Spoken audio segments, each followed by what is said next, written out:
Salaamaaleykum wa rahmatullah. Ñoo ngi nuyu mbooloo bi fi toog yëpp ñi nga xamante ne nii gëm son excellence monsieur le président de la république monsieur Macky Sall moo tax ñu bàyyi seen activité yëpp ñëw tey toog ci salle bi di nuyu jigéen ñi nga xam ne jóge nañ ba Diaobé di nuyu aussi jigéen ñi nga xamante ne nii fekk seen nañ leen fii ci Débane di beral nuyoo suñ coordination nationale bi nga xamante ne nii réew mi yaatu na mën nañoo bàyyi Débane dem beneen dëkk ñu bàyyi seen activité ne tey jii dañoo bëgg ñëw saafante ak waa Durban di commencer nuyoo bi ci suñu coordinateur national monsieur Maguette Ndaw moo sol yére bu weex bi di ci topp suñu grand Bokar le secrétaire général national di nuyu monsieur Ibrahima Ndiaye mi ngi jóge ba Free State ñoo ngi nuyu membre bureau bi. Moi je suis le vice coordinateur de Durban, je suis aussi le coordinateur de COJER en Afrique australe. ñoo ngi nuyu Ndiaga qui est le président de l'organisation di nuyu Pape Fall membre la ci bureau bi di nuyu ñi nga xamante ne ñoo waa parti réew mi ñi nga xam ne teew nañ fii ci ndaje bi ki leen teewal di monsieur Aziz moo toog ni ci taabal ji ak Pape mi ngi nee ci biir mbooloo mi pour ma bañ a guddal rek kon ñu commencé ubbi ñaan parce que lépp lu ñu def war nañ ko commencé ci Fatiha bismillahi rahmaani rahim jeexal ko alhamdulillahi rabbil alamin yàlla def jàmm ci mbooloo mi def jàmm ci ndaje bi xam ne ndaje jàmm la rek c'est la famille et le linge sale se lave en famille bu ñu paree kon ñu doog a commencé meeting bi kon Fatiha Falaq ak Naas bismillah. waaw ñu tëjee ko salaatul Fatiha.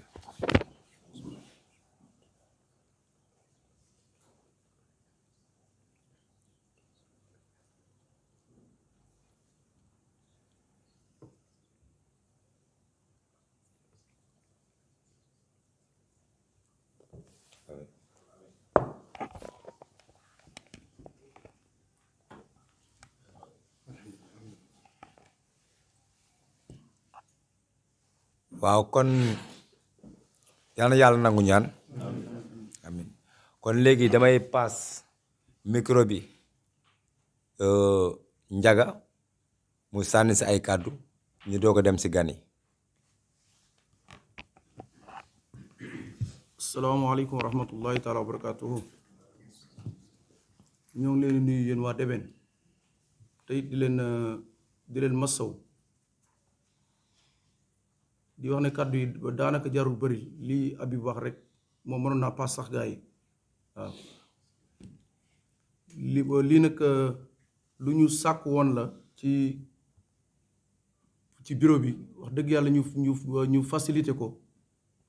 defal ñu ko mu doon lu ñu bëggoon lool mu yàggoon lool aussi ñu bëgg te mënuñu ko am ñu bëgg aussi ñu def ko ci discipline lu taxoon ñu sàkk ko mooy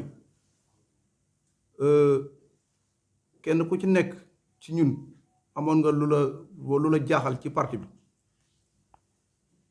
am nga loo bëgg a leerlu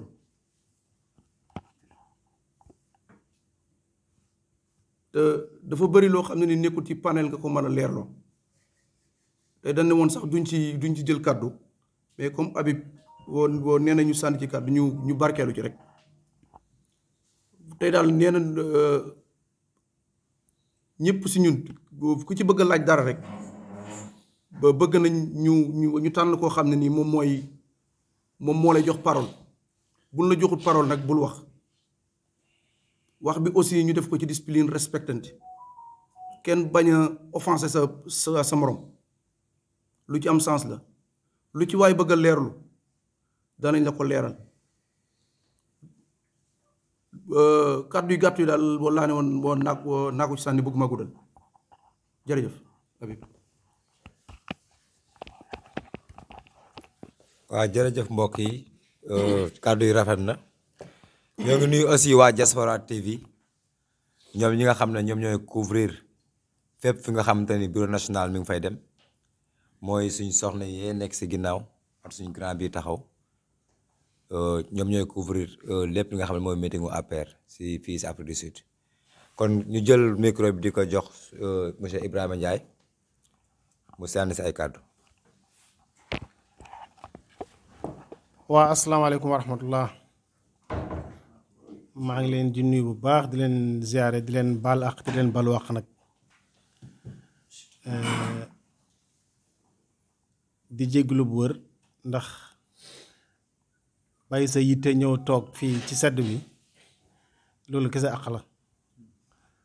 waaye nag loo gis rek dafa am lu ko waral te li gars yi di wax lu yëngul la ko yëngal ko ëpp doole. daanaka li ma ci wax daal du bëri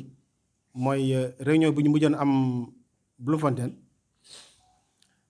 bi ñuy def réunion dirigeant yi ca dimanche ba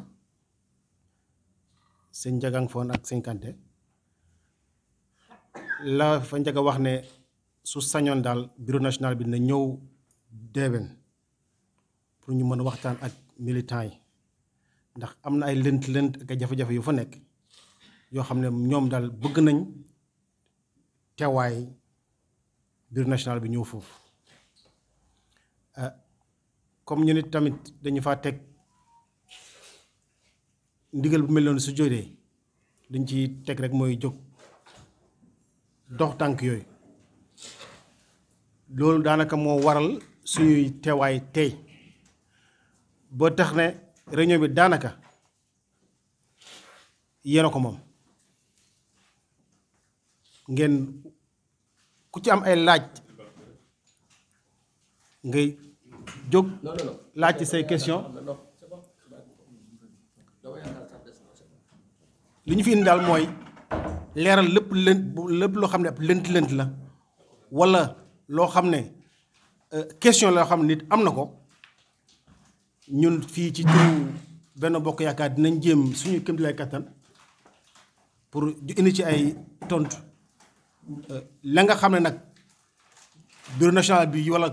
bureau responsable yi yëpp lay interpellé ñu noté ko yóbbu ko ci bureau responsable yi waxtaane ko foofu solution bu ci amit comme seen njiit yaa ngi ci panel boobu ñoom it aussi dinañ luñ ci mën a tënk ñoom dinañ ko fekkee incha allah pour bañ a guddal wax ji daal réunion bi daal yére ko moom bàyyil ma jox kàddu gi bookar rek mu am ci lu mu ci sànni.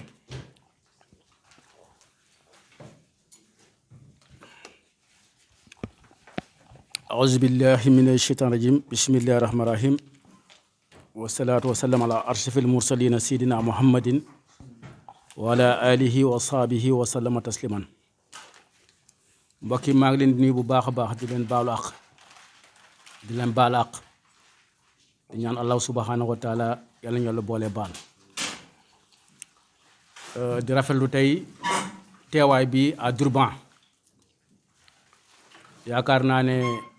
2017 laa fi gëj mooy si élection législative ñu indi woon fi comment dirais-je investir Modou Ndiaye comme député et aujourd'hui encore plaisir la moo ñëwaat gisaat ku mel ni Abdoul Aziz bokkoon si membre fondateur aussi délégation bu fi nekk ñoom mbay bu mu limee daal yàgg si buum bi donc c'est pour vous dire rek plaisir la pour gisaat leen te ba mu fiy jógee lu ma waxoon ma ne son excellence le président El Hadj Macky Sall jox na cër waa Durban parce que bu ñu waxee ci historique politique diaspora premier député diaspora Durban la njëkk a jóge donc loolu honneur la donc après léegi ñu ngi war a renouveler aussi nouvelle nomination donc ma ñëwaat fi encore vraiment plaisir la fu may waxee rek nañu xam ne ñoo bokk ndey ñoo bokk baay bokk Sénégal bokk pas-pas te 90% yi fi nekk presque ay musulmans lañu donc am na lu ñu njëkk a boole lu dul politique politique nag dafa nekk affaire bu sensible donc lépp lu ñu mënte def nañu rafetal parce que xamuñu kan mooy mujjee sa morom te am na lu ñu boole avant la politique te aussi je crois que képp ku fi ne sa liggéey mooy priorité te aujourd'hui bàyyi ngeen seen liggéey bàyyi leen seen yite ñoo ngeen teew ci réunion bi donc loolu aussi sacrifice la ci biir parti bi affaire bi bëri na coow nag bëri na coow mais nag aussi da ngi ne rek réeroo amul ñàkk waxtaan a am bu ñu waxtaanee comme ni ko coordinateur COJER waxee Habib les linge sale se lave en famille donc lépp lu incompréhension rek yaakaar naa bu ñu waxtaanee dinañ ci jubóo et te aussi parti bi waxuma rek fii au niveau de l'Afrique du Sud mais dans toute la diaspora dafa am ay difficultés donc raison pour laquelle pour la première fois ci histoire politique Sénégal pré-campagne ñu déployé ko pour comment dirais-je diaspora bi c'est la première fois donc moo waral nag ñuy dem ci lii ci demande njaga keroog bu ñuy dajee Durban mu ne Bloemfontein autant pour moi bu ñu dajee Bloemfontein mu ne en tout cas ñu ngi sakk ndimbal ñu ñëw à Durban parce que dañoo nekk ci ay difficultés donc loolu mooy suñu cause de visite difficulté yi nag pour l'instant xamaguñ ko mais yaakaar naa bu ñu dégloo ak xel dinañ ci indi ay solution donc fu may accentuer rek nañu xam ne parti bi engagement moo tax ñu nekk ci malgré les difficultés man moomuma parti bi Maguette moomul parti bi Ibrahima Ndiaye moomul parti bi kenn moomu parti bi nee naa comment dirais-je responsabilité ci militantisme la commencé boo nekkee militant rek responsable nga te dégg naa suñu leader son excellence le président El Hadj Macky Sall en France mu ne ci élection la ñuy jib si donc élection yi nañ ci concentré moom bu defee erreur nañ ko jëggal bu fekkee responsable def nañu erreur tamit nañ leen jëggal ba élection yi passé parce que moom dafa am lu muy wut donc lu muy wut noonu c'est pour l'intérêt de tous les Sénégalais xam nañu député diaspora parti au pouvoir rek moo ñu mun a jàppale te je crois que prise de conscience boobu la ñu am ba ñu ñëpp tey ñu ñëw daje fi donc pour l'instant daal loolu laa amoon lu may wax lépp lu ñuy def ñu def ko ci discipline ci yar te yaakaar naa ne aussi loolu ci coutume sénégalaise la bokk donc di jégalu ci kàddu yi lépp lu rafetul voilà lépp lu nga xam ne dëng na daal maa ngi leen di baalu àq bu baax a baax yal nañu yàlla boole baal asalaamaaleykum wa rahmatullahi taala wa barakatuhu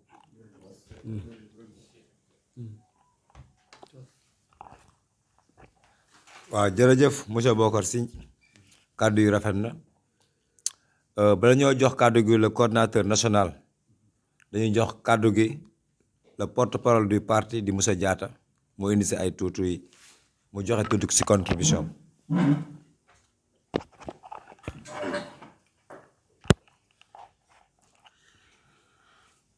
asalaamaaleykum wa rahmatullahi taala wa barakatuhu mbokki camarades yi ñëpp ñoo ngi leen di nuyu di leen siyaare te di leen jox ñëpp seen wàccuwaay xam naa ne du ma yàgg ci buum gi ndax tey fi ma féetee dafay nekk ci ñaari wet bi ci jiitu mooy coordination KwaZulu-Natal bi nga xam ne muy section Durban nga xam ne dama fay féete comme secrétaire général am tamit beneen taxawaay boo xam ne nag sur le bureau national tamit ma ñëw fi kon tey daanaka bi ma dikkee ba léegi dama décidé doon laxasaayu nekk ci yitte yi nga xam ne wax dëgg yàlla mooy service su section bi ci gan yi fi ñëw waaye comme ni ma déggee sama camarade yëpp di ko waxee rek di en tout cas sant le coordinateur de Durban muy Ndiasse Diaw moo xam ne fi mu toll nii nekku fi waaye le vice coordinateur Habib l'infatigable wax dëgg yàlla moom it ñoo ngi koy sant ndax bi nu accès ba léegi tamit funti toll ñoo ngi koy update te it ibil nanu boppam yaatal nanu kon wax dëgg yàlla dafa mel ni tamit dégg naa fi ñu ne Aziz mi ngi fii Aziz maa ngi lay nuyu baax ndax it moom it c'est un camarade boo xam ne sunu grand frère la sunu mag la nuy am ay couleur yu rafet ci dëkk bi kon bu fi toogee tamit xëy na ni ma dugg see xooluma ñëpp kon bu dee mi ngi ci jotaay bi maa ngi koy jox beral ab nuyoom di dellu si rek li Bokar wax léegi jotaay bi li ko waral lenn rek la daje bi nu mujj am muy méga meeting bu nu amee Bloemfontein nga xam ne kenn ku ne section bu ne yebal nga say délégation ñu ñëw ci biir waxtaan Njaga ak Mbay Kanté yaakaar naa ne section Durban ñoo fa ñëwal Durban ci biir waxtaan moom moo raise loxom wax na section Durban bëgg nañ ngeen ñëw fa kon nanu xam ne dikkin gi du dikki nga xam ne meeting la wala xumbal wala dara dikki giñ fi dikk mooy ak woote la goo xam ne section Durban ñoo fi woo coordonnateur ñoo fi woo bureau national te loolu tamit lu jaadu la ndax Maguette Ndaw mi nga xam ne moo jiite liggéey bi lu mel noonu bu amee day daal di woote gàngoor gi ñu dem xool tamit li nga xam ne moo fa nekk ñu échange def ay échange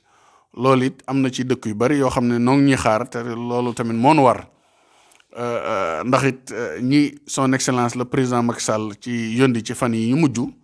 loolu bokkoon na ci mission boo xam ne bàyyil nanu ko ndax diggante 2019 bi ñu fi defee élection présidentielle yi ku ne xam na ne animation APR moom amul ci àddina bi yëpp la muy France ak muy fépp muy ba ci biir Sénégal kon xëy na président loolu la xaw a def conscient ba tax na mu bëgg ñu jaaraat ci ay section mu xool ni nit ñi toogee am na ñu nekkoon Durban tey ña nga Pretoria am na ñoo xam ne ña nga Sénégal am na coordination yoo xam ne sax ay nit nekkatuñ fa kon loolu balaa ngay tàmbali ab liggéey da ngay war a demaat foofu xool la fa xew ba xam na nit ñi toogee ak la fa xew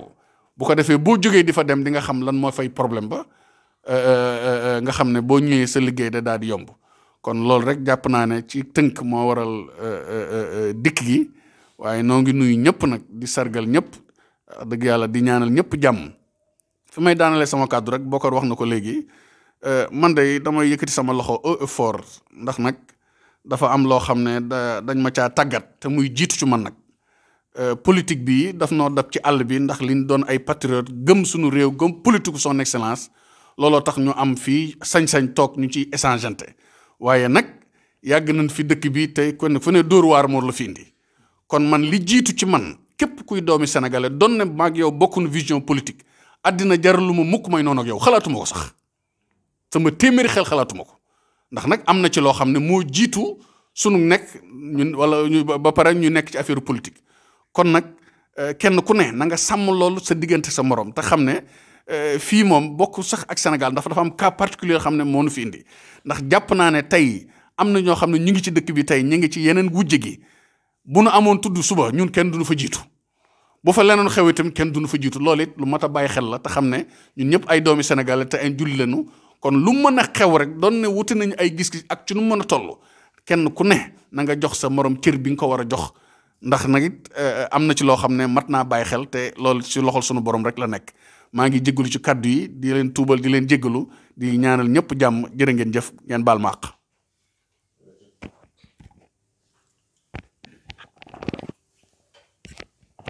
waaw jërëjëf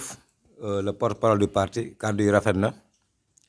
kon ñu jël kaddu gi ki si topp jox ko le coordinateur national di monsieur Maguette Ndaw mu mën a saafantoo at membre APR yi nekk si biir salle bi.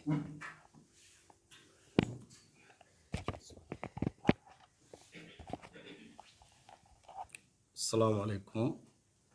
mbokki Durban salaamaaleykum mbokki Benno Bokk Yaakaar ñoo ngi leen di nuyu di leen ziyaare di leen balu ak di leen bal ak di leen ñaanal jàmm di ko sàkku ci yéen it di leen sant aussi di leen gërëm ci invitation bi nga xam ne bii woo ngeen ñu ko tey ci au nom du bureau national ñu ñëw fii wuy si leen loolu mooy li nga xam ne lii moo ñu war kon yéen it wax dëgg yàlla ñoo ngi leen di sant di leen gërëm ci loolu parce que def ngeen seen devoir ñun nag buñ ko defee war nañu ko def bu ñu ko defut aussi war nañu ko def parce que bien vrai que ne jógaguñu sax jël intention suñu bilan egseegul fii waaye nag ci kàddu seen section ak délégué bi nga xam ne délégué nga woon ngeen ko ci méga meeting bi ñu defoon Bloemfontein beraloon nañ fa kàddu wooñu nañu dañ ñoo soxla ci Durban loolu nag bi ñu ko waxee ba léegi dëgg la bi ñu jógee Durban bi ñu jógee Bloemfontein ak léegi yàggul xat-xat yi jàppoon nañu waaye nag sañuñu koo bañ parce que liggéey bi dañ koo bokk ànd ko te it muy loo xam ne lii dañoo war en tant que sénégalais nekk ci diaspora bi muy loo xam ne lii wax dëgg yàlla mooy li ñu war parce que son excellence monsieur Macky Sall mi nga xam ne mii moom mooy le président de la République du Sénégal mu ngi biir Sénégal di liggéey waaye ñu nit en tant que citoyen sénégalais fu ñu jënn ci diaspora bi xam nañ ne on n'est que citoyen sénégalais carte d'identité Sénégal lañ yor passeportu Sénégal lañ yor kon nag la muy def ca Sénégal di ko liggéey ñun wax dëgg yàlla war nañ cee war a mën a def suñu loxo di liggéey pour le Sénégal te loolu mooy li nga xam ne lii moom mooy suñu personnalité fu ñu toll te loolu nag ña ngi ci di ko wax dëgg yàlla ñaanal li nga xam ne lii moom la bëgg ak fa mu bëgg a yóbbu Sénégal yàlla na ko fa yàlla eggale yàlla na ko yàlla jàppale ba mu yeggale ko fa parce que wax dëgg yàlla kenn ku gis président ni muy liggéey ku ne xam ne am na pësteef pour liggéey Sénégal te ñun ñëpp bu ko liggéeyee ba mu am li mu bëgg kon ñun ñi sénégalais kenn duñu ci gën a bénéficier wu kon nag en tant que croyant comme ni ko Bokar waxee fii léegi salle bi ñi fi nekk mën nañu wax ne nous sommes majorité bi ay croyants lañu ay jullit lañu nous sommes tous des croyants li yàlla dogal mooy que ne président de la République moom la yàlla teg ci kanam jiital ko ci kanam Sénégal ñun nag wax dëgg yàlla li suñ devoir rek mooy fexe koo jàppale ak ci nu munta demee ba nga xam ne ji li mu bëgg ci Sénégal dina ko am parce que ñun ñëpp suñu intérêt la kon loolu moo waral ñun tey boo leen ñu wooye bu fekkente ne woon dañoo nekk ci loo xam ne lii gàllankoor nañu duñ ko mën a bañ a gàntu pour ñëw dañuy bàyyi suñu liggéey ñëw fekk si leen fii parce que ñun ñoo bokk benn pësteef ñun ñoo bokk benn bëgg-bëgg yàlla def na nag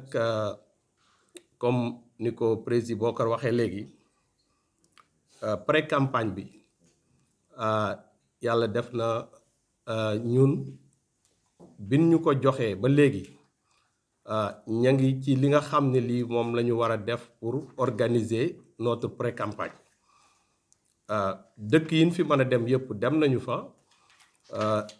méga meeting bi nga xam ne bii moom mooy méga meeting bi ñu ubbi woon bi ñu defee woon suñu ouverture ubbi ko au niveau de Bloemfontein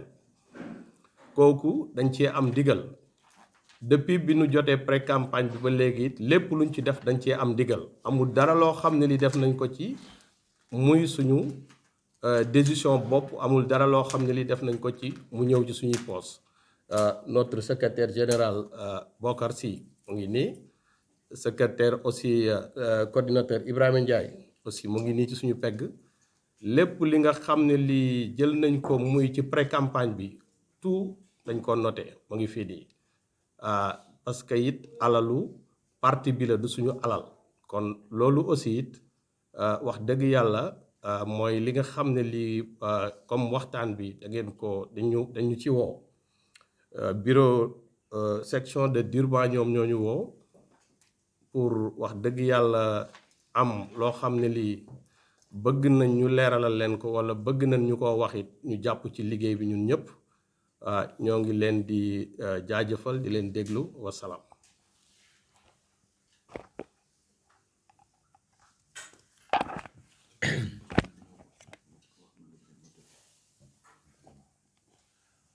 waaw jërëjëf si kàddu yi nga xamante ne nii le coordinateur national yëkkati na ko kon mbooloo mi dinaa ñëw def tour si biir nota ñi nga xamante ne nii ñoo bëgg a jël parole lépp loo bëgg a laaj comme ni nga ko waxee mën nga ko laaj moom dina si indi ay tontu kon mën naa dugg si biir képp koo xamante ne nii bëgg na jël parole mu yëkkati loxo mu bind turam su ko defee ñu def ko mu am ordre tuuti jërë ngeen jëf.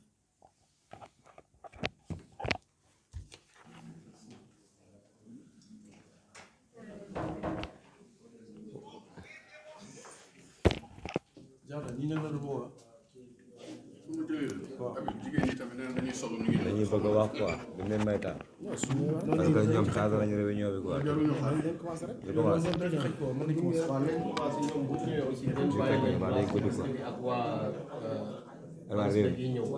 gaa ñoo si yoon bi en plus boo amee loo bëgg a wax comme li ma grand mbay laaj si biir parti bi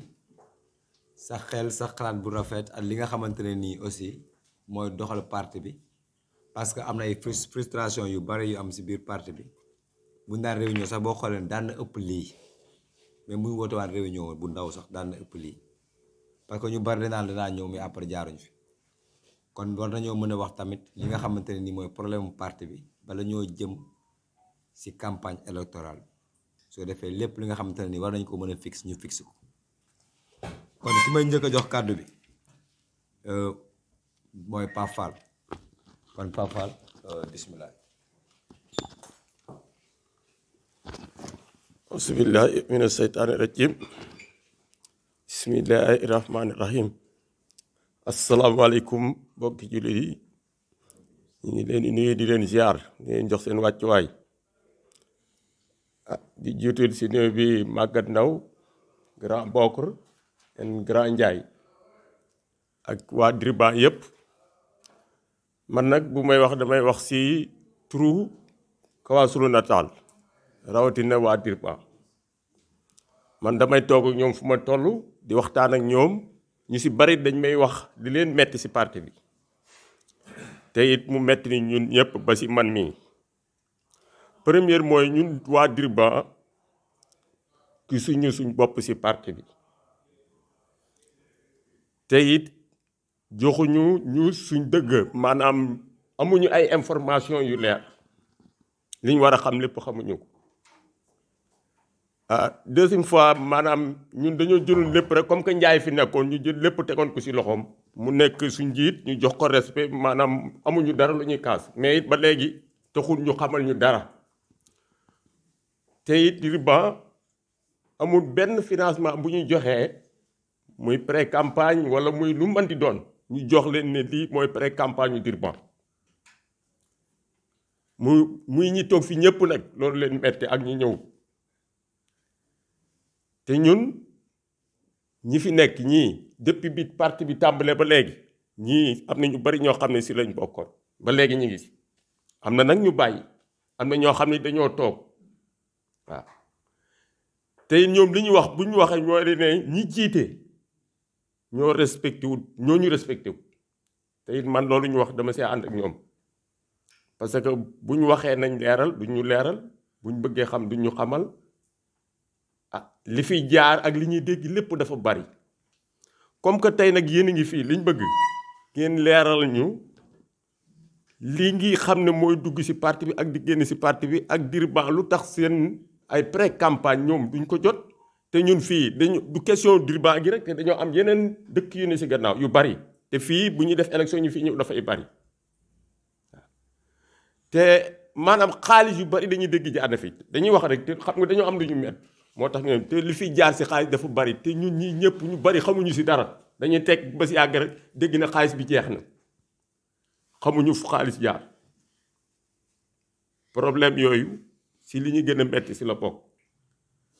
mais nag ay APR pire fi nekk ñoo xam dañoo gëm Macky Sall waaw gis nga buñ war jëli woon absolu sax indi fii gars yi ma xam fii nii ñu wooteel mais li ñuy wax ñi jiite fii South Africa ñooñu respecté wul ñooñu joxul suñ cër te it muy loo xam ne daf ñoo metti waaw te dañoo bëgg li nga xam ne mooy suñu dëgg mooy li nga xam ne mooy suñu waru gar si parti bi ñun waa Kawasuru Natal nañ ñu ko jox waaw te fii ay jàmbaare fi ne de ay ñoo xam ne ni dañuy liggéeyal parti bi di fayetal parti bi fu ñu toll di góorgóorlu fu ñu toll te fu ñu wootee si wàllu parti bi bu ñu fa toogee dañ fay toogal parti bi surtout ñoo xam ne dañoo bëgg Macky Sall waaw am na ñoo xam ne sax bëgg mais niñ bëgg mooy gën a bëgg mooy Macky Sall du question njaay wala ku ñu fi teg wala keneen non du ñooñu waaw liñ bëgg daal mooy liñ bëgg lii xam ne moo war lépp si Dirba ak lu mën di doon nañ leen jox seen wàll te fii booy xool njaay bi mu fi nekk député gannaaw ñi ko fi gën a fal def naa ne Dirba la ak Cape Town waaw te Dirba moom dañuy wax ne moom maanaam ñoom dañ leen a jëlee comme ñoo xam ne ñoom dëkk bu ndaw la daal te ñun duñ dëkk bu ndaw ñi bootu suñ gannaaw dafa bari waaw kon daal ak mu mën di doon loolu laa si doon am lu ma si sànni en tanda bu fekkente ni it leeral yu ngeen ñu mën di jox daal ngeen jox ñu ko si bëgg nañ koo xam te it dañoo jub ay élection te it ñun dañoo jël décision wàcc si terrain bi campagne loolu daal laa si amoon lu may jot a sànni ngeen baal ma am. jërëjëf Pape Fall sa wax rafet na trop kon ñuy laaj waa bureau national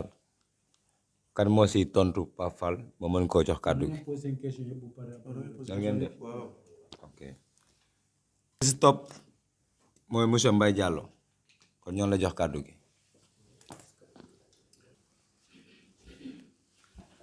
asalaamaaleykum camarade Benno Bokk Yaakaar ñoo ngi leen di nuyuwaat di leen ziare di nuyu aussi it le coordinateur Ndiasse Diaw bu section KwaZulu Natal ñoo ngi koy nuyu xam naa ne sax ndaje mi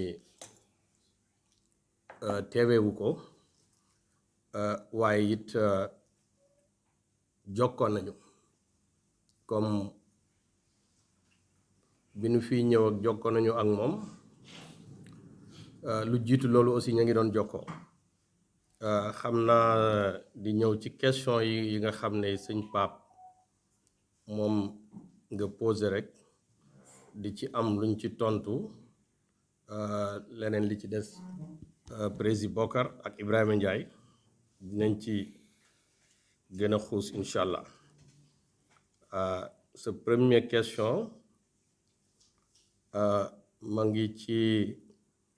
vous êtes mal informé ci parti bi parti bi nag ñun wax dëgg yàlla structuré nañu ko ci Afrique du Sud structuré ko aussi ci Afrique australe parce que DSE bi ma ngi am 9 sections la ñu mën a wax parce que suñuy kilifa ñooy wax sax des fois fi mu toll ni sous section amul waaye kon ñu lim sous section yi ak section yi waaye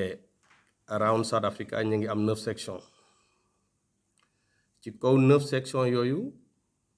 section bu ne am nga un coordinateur et un vice-coordinateur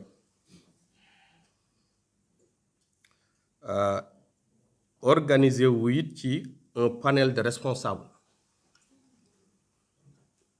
ci un panel de responsables boo xam ne bii il y a le coordinateur de section mu ngi ci biir le vice-coordinateur mu ngi ci biir ak des autres responsables yoo xam ne volontaire nañu ñu xam ne jàmbaar lañ ci parti bi parce que bi ñuy formé panel boobu dañu waxoon rekk ne nañu dugal le coordinateur et le vice-coordinateur nga xam ne bu waxtaan amee lu ñuy tënk lu ñuy nas ak lu ñuy nocc foofu su coordinateur présenté wul aussi vice coordinateur dina fa mën a nekk loolu mooy li nga xam ne lii moom la ñu organiser panel boobu yàlla def na it comme ni ko président Bokar waxee léegi Ibrahima Ndiaye sama naataango bi wax ko léegi mooy li fi am parti bi depuis élection 2019 amuñ fii benn activité boo xam ne bii walla benn rassemblement boo xam ne bii def nañ ko fi à cause de manque de budget waaye nag terewul il y a des responsables yoo xam ne yi ñu ci mel ni bureau national bi ña ngi fii tey bu dara amee loo xam ne lii woo nañ leen ci ñoom day wax dëgg yàlla bëgg gin bëgg a ànd ak wala bëgg gin bëgg a dimbule son excellence wala bëgg gin bëgg a dimbule Sénégal dina tax ñu jël seen loxo def seen poos joxe ko te kenn du ko yëg te loolu man doy naa ci seede parce que je suis un responsable jarul ñu koy lim mais doy naa ci seede concernant financement d'urbain yi nga xam ne yi aussi moom nga wax pour des financements de campagne et pré-campagne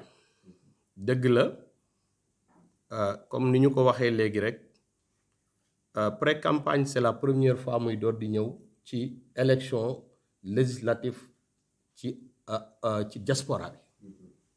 c'est la première fois bi honorable député Ndiaye di dem élection en 2017 pré-campagne amu fi woon frustration bi nga xam ne bii nag parti bi am na ko ak animation yi nga xam ne parti bi amu ko depuis 2019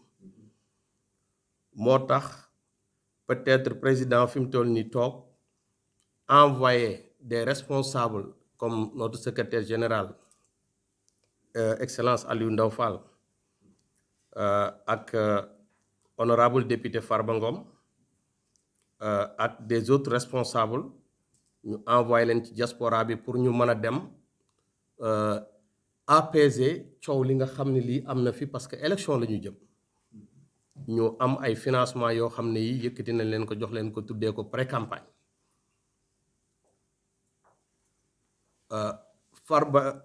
honorable député Farba Ngom leeralal ñu nañu xaalis bi bu ci responsable yi jotee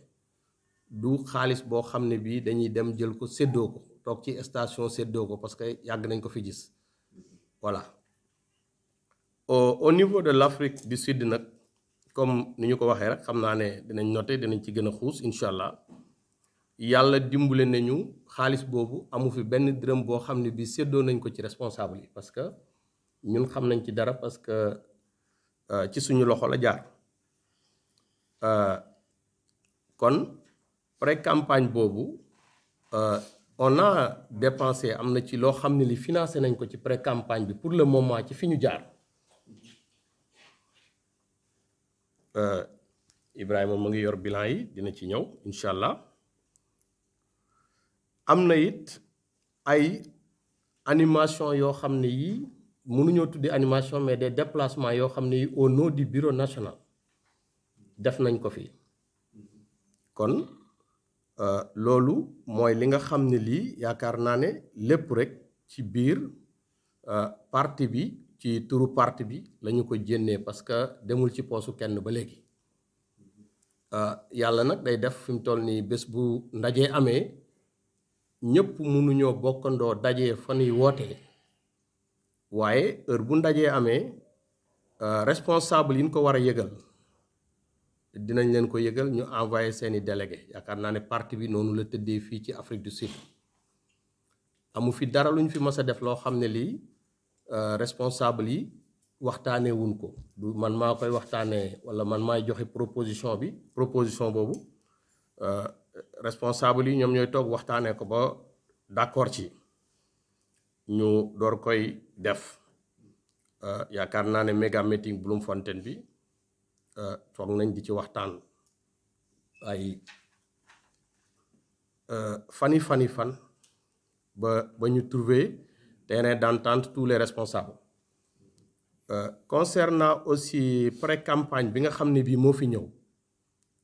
dañ cee waxtaan du proposition boo xam ne bii man maa ko jël joxe du proposition boo xam ne bii Ibrahima moo ko joxe du proposition bu Habib joxe responsable yi ñoo toog waxtaan mu doon waxtaan boo xam ne bii jël na ay fan pour nan lañ war a mën a toog waxtaanee pré-campagne bi nan lañ koy mën a doxalee. ñu dolliwaat ci waxtaan aussi it ci Bloemfontein bi ñu paree suñu méga meeting bi réunion la woon boo xam ne bii responsable yi ñu délégué woon ñëpp nga fa kon loolu aussi it loolu laa ci mën a leeral ci pré-campagne bi concernant nag fond campagne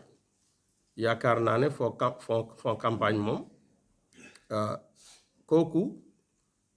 kooku section yi ñoo ko tax a jóg. section yee ko tax a jóg kooku bu ñëwee it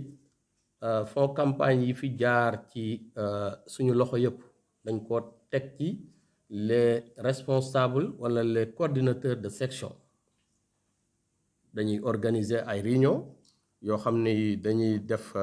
dañuy convoquer tous les coordinateurs et ak délégués yi ñu war a ànd ak ñoom ñu ñëw toog waxtaanee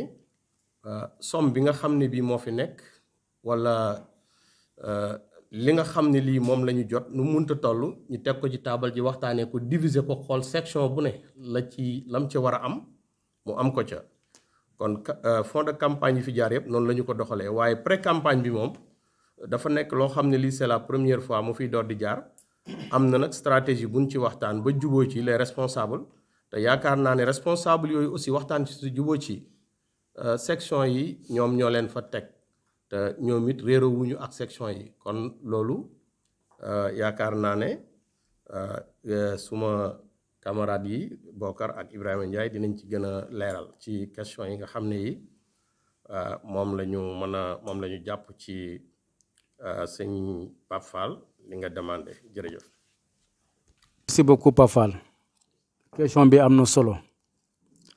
te yaakaar naa ne problème bu nekk fii au niveau de Durban moom moo nekk Diobek moom moo nekk aussi à travers toute la diaspora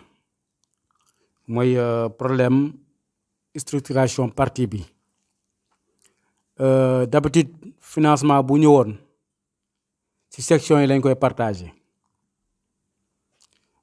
Njaga mot na ma seede defoon nañu benn réunion PI devant l'honorable député Mour Ndiaye ma ne nañu bàyyi xaalis bu ñëwee rek ñu partagé ko section yi parce que parti bi dafa am ay organe DSE Afrique australe war na am fonds DSE national bu Afrique sud war na am fonds section yi aussi la même chose war nañu am fonds loolu dalay permettre organe bu nekk mun a def liggéeyam si nu mu énumérer léegi am na ay section yoo xam ne doxuñu lu ñëw 2 personnes 3 personnes ñoo koy partagé militant de base yi duñu gis dara loolu dañoo dem ba rendre compte lu waral loolu tamit c'est parce que DSE bi national bi amul fonds bu muy déplacé wu di superviser di xam lan moo nekk ci terrain bi loolu tamit bokk lu nga xam ne problème bi au sein du parti léegi après xam naa par la suite am nañ ci prise de conscience pré-campagne bi bu mu ñëwee nee nañ c'est une occasion léegi comme ci élection lañ jub si section bu nekk wala sous-section bu nekk ñoom dinañ am benn fonds bu nga xam ne dañ koy dégager ñu mun a dem sur le terrain ñu xam lan mooy réalité parti bi donc yaakaar naa ci loolu la ñuy fonctionner d'autre part meeting Bloemfontein boo leen rappelé bu ñu degee Diobek mooy secrétaire national Aliou Ndao Fall ba mu ñëwee ak ministre conseiller à la présidence mooy Abdoulaye Sali Sall bu ngi nee fonds de pré-campagne yi na ngeen ci dox social dem leen ci daayira yi dox leen ci social yaakaar naa wax na ko de devant tout le monde donc yaakaar naa tamit fonds yi am na lu nga xam ne dem na ci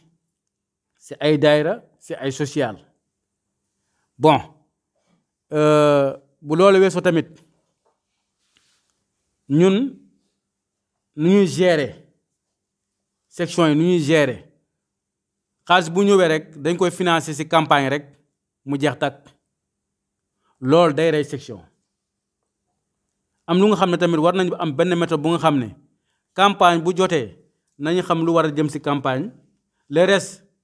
parti il faut mu am animation bu amul ci parti rek parti bay day dee loolu moo waral souvent frustration yu am parce que xaalis bu déggee ci kii rek ñu koy gérer ci transparence dina am militant yu nga xam ne du ñu dem dañuy toog chaque fois ñuy def ay tee débat ñuy waxtaan loolu mooy doxal parti mais ñun bu ñëwee rek pouf na jeex bu jeexee am ñu nga xam ne tamit duñ ci gis seen bopp da ngay gis pendant des années tu es dans un parti ngay tëj ci shop def le tout yow mi sonn di sacrifier wu ak ku toog place am deful dara yéen bokk yem ci parti loolu tamit bu yàggee da nga ci gis sa bopp nga découragé ba exemple kii bu ma nee naa ñëw fii dama ne ñëwuma parce que lu ma dal Bloemfontein dootuma dalaat samedi dimanche laa liggéey ci flea market bu am na ñu woo ñu ne fin du mois dafa jot damay fay sama rent mënuma ñëw da nga sacrifier dem parfois dañuy yàq sa der doo ci déglu la neex diw lekk na diw ñam na kii devant tout le monde ba mu demee ñu expliquer ko détail yépp dafa baalu ak di ci kanam ñëpp moom Njaga mu ne man de lu ma jàppoon ak lu réalité yu am ça fait deux loolu nag lu ko waral mooy manque de concertation coordinateurs yi ils sont dans les panels information bu jotee même bu fekkee mënuñu participer sur le champ bu jàllee nañu woo seen bureau am na débat bu nekk ci biir panel responsable même nag nekk une réunion extraordinaire lii lañ fay waxtaanee lan mooy seen xalaat boo amee li ñu la xelal ba pare nga dugg ci panel bi ñun de waa Durban sama bureau lii lañ wax lii lañ wax lii lañ wax nga maintenir sa position bu amee vote nga ñëwaat say bureau nga ne man de j'ai défendu votre comment dirais-je seen xalaat mais ça n'a pas marché lii la ñu décidé mais ci tënk dafa am aussi manque de concertation diggante les coordinateurs ak les membres de bureau ou bien avec les militants problème bi loolu moo war a parti bi am ay problème coordinateurs yi joué ñu ce rôle c'est à 100% coordinateur c'est de coordonner loolu mooy ce rôle lu am au niveau des grandes instances wàccaat ci base bi nga informer leen man ba ma jógee Sénégal am na problème moom laa fekk jóobeeg yëguñu dara ci parti bi kenn tinuñu da ngeen di former choisir seen candidat d'ailleurs dañu wax ne candidat bi dañ ko choisir si la ñu choisir jaaru yoon et pourtant vote bi ci biir panel bi la amee man yàlla xam ne damaa neutre dama ne voté lu ma kenn ba ma ñëwee jóobeeg ñu ne non dañoo tànn si la affaire bi mais fekk demul noonu dañoo voté ci 9 sections yi am 7 sections yu nga xam ne dañoo voté si la boole ci Mozambique ak Zambie mu jàll boo gisee militant yi posé question yooyu c'est parce que defuñu vote de bureau benn nit mooy jóge fële rek mu ne diw la ñu wooteel sans informer la base loolu mooy indi problème APR il faut qu'on informe les militants loolu daal laa amoon lu may yokk ci Maguette lu muy wax après je donne la parole à l'autre là Ibrahima Ndiaye. asalaamaaleykum wa rahmatulah. waaw sëñ Pape Fall maa ngi lay ziar bu baax di rafetlu bu baax ci sa question yi ndax question bi dafa ëmb problème yi nga xam ne ñoo nekk fu nekk ba fa ba jógee muy Free State même problème xam nga suñ la jiitalee du yaa gën a yeewu ña nga jiital du yaa gën a xam du yaa gën a rafet mais dafa am cër bu ñu la jox moo tax ñu jiital la. cër boobu nag mooy bala ngay wax waxtaan ak sa ñalafal bala ngay def waxtaan ak ñalafal ndax ñalafal kat fa nga nekk kenn ku nekk ci ñoom mën na faa toog def la nga def wala mu def la lu ko ëpp dama bëgg ñëw ci manque d'information bi comme ni nga ne information bi jàllut dañuy yëgul li xew ñaari groupe ñoo fi nekk mooy groupe dirigeant APR mooy groupe de responsable comme ci KwaZulu-Natal la ñuy wax biir KwaZulu-Natal Abdou Diatta mu ngi ci groupe bi Habib Diagne mu ngi ci groupe bi Ndiasse Diaw mu ngi ci groupe bi Modou Ndiaye mu ngi ci groupe bi yaakaar naa KwaZulu-Natal foofu am ngeen fi 4 représentants te amul benn information boo xam ne APR dina ko doxal ci biir South Africa te jaaroo ci groupe boobu donc am ngeen ñeenti njiit ñoo xam ne ñu nga foofu boobu mooy benn. deuxième groupe bi nga xam ne groupe responsable la fii ci APR Afrique du Sud mooy groupe coordinateur yi groupe coordinateur yi Habib mu nga fa Ndiasse Diaw mu nga fa Diaté mu nga fa Mour Ndiaye mu nga fa donc ñàkkul fa aussi représentant koo xam ne lépp lu fay xam amul lépp lu fay xew information bu jaar na foofu ndax foog mu jaar foofu ñu waxtaane ko bu juboo ci wala ñu ñàkk a juboo mais amul lenn luy xew te jaaroo ci ñaari groupe yooyu te ñaari groupe yooyu yëpp représentant KwaZulu-Natal ñu nga fa léegi dafa am lu am ma tàmbale ci pré-campagne bi xaalis pré-campagne bi mu ñëwee du xaalisu APR xaalisu Benno Bokk Yaakaar la dañ ne xaalis bi xaalisu pré-campagne la mais xaalisu pré-campagne yu Benno Bokk Yaakaar la donc lépp lu ci am na Benno Bokk Yaakaar teew ngeen waxtaane ko boo juboo ci foofu mooy 1 ñaar li nga xam ne mooy problème communication bi campagne ci campagne lañ jëm heure bu xaalis campagne ñu ñëwee lañ doon def rek mooy xaalis campagne ñëw na coordination KwaZulu-Natal seen xaalis ngi nii waa Frisé seen xaalis ngi nii te léegi nag su nekkee information boobu ñi nga xam ne ñu ngi nekk biir KwaZulu-Natal yëguñ li xew xaalis bi su ñëwee aussi du njëg li xew loolu mu indi frustration bi loolu mu indi xuloo bi ak li ci gën a bëri léegi nag ñu ne pour éviter loolu parce que soo nekkee njiit soo defee erreur da nga ci jàng mais def erreur tey defaat erreur suba kooku nekkatul erreur léegi nag pour corriger erreur yooyu ñu ne xaalis pré-campagne bi lan lañ ci war a def nañ dem ci coordination yi régler coordination ba coordination yi tegu ci yoon information di jàll xam ne heure bu xaalis campagne ñëwee xaalis bi na tegu ci kam war a tegu na jëm ci ñam war a jëm mais su nekkee utiliser pré-campagne bi pour dem lijjanti loolu ñi information bi taggee nii ba ca jàll xaalis bi su signé da ci ñëwee day tag te loolu day indi frustration te loolu day wàññi suñu militant te du loolu lañ bëgg politique moom addition la tey su amee fii 10 membres suba bugg nga amaat 15 wala 20 mais lépp loo xam ne da koy wàññi da nga koy éviter lii mooy benn ci problème yi nga xam ne daanaka fépp la am na yeneen province aussi daanaka même chose la nekkul problème bu unique rek